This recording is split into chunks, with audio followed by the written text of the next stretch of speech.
Globalismo. La verdadera amenaza.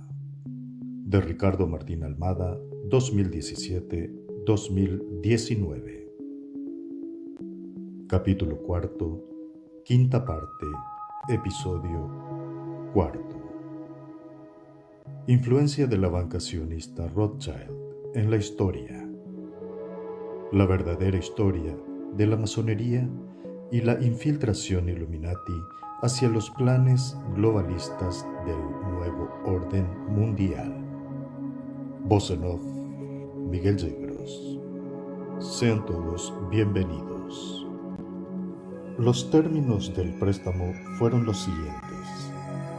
Los nombres de los prestamistas no serían revelados, y a estos se les garantizaría el derecho a fundar el Banco de Inglaterra. Fue así que después de otros 50 años de guerras financiadas por los banqueros, el gobierno inglés finalmente sancionó la creación del Banco Central de propiedad privada, que fue erróneamente llamado el Banco de Inglaterra, en 1694. También un nombre engañoso para hacer creer a la gente que se trataba de un banco público, igual que ocurre con la Reserva Federal hoy día, que no tiene nada de federal. Ver capítulo segundo. En conclusión, las revoluciones contra la monarquía inglesa de la Casa de Estuardo, la creación del Banco de Inglaterra y la creación de la masonería inglesa tienen un mismo origen: los intereses de los banqueros que no dudaban en sacar del camino a quien fuese necesario para lograr sus objetivos de endeudar a los países. Luego, Eduardo Callaghan, en su libro Masones, Caballeros e Illuminati, nos relata textualmente sobre el conflicto que esto generó entre las logias masónicas auténticas y la creada a instancias del Banco de Inglaterra. Para 1925 funcionaban logias en París bajo los auspicios de la Gran Logia de Londres. En ese momento, los escoceses sienten la necesidad acuciante de afirmar su singularidad.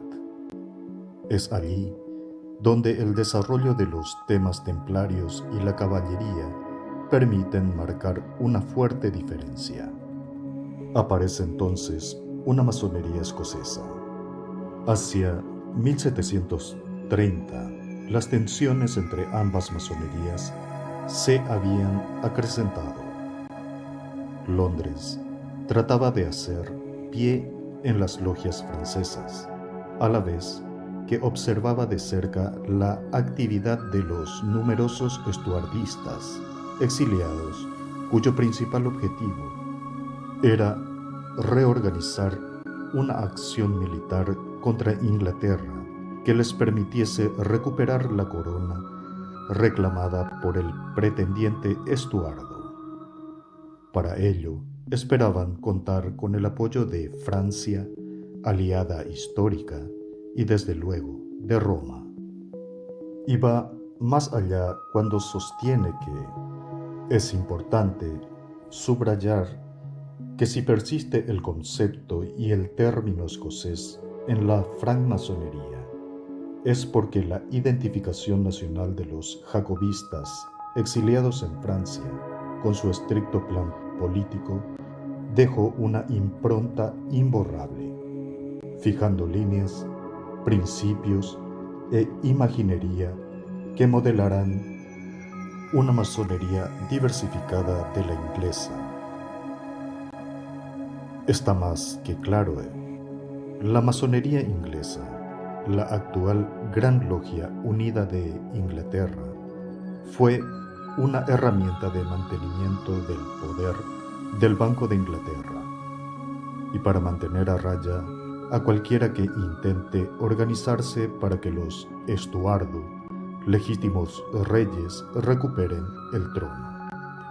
Esta masonería escocesa, exiliada en Francia, reivindicaba de manera simbólica sus orígenes católicos, templarios y caballerescos, sin pretender una línea ininterrumpida desde los mismos, sino de manera simbólica, mientras la masonería inglesa era protestante, contraria a Roma, y tuvo que inventarse un origen ancestral para ganar autoridad.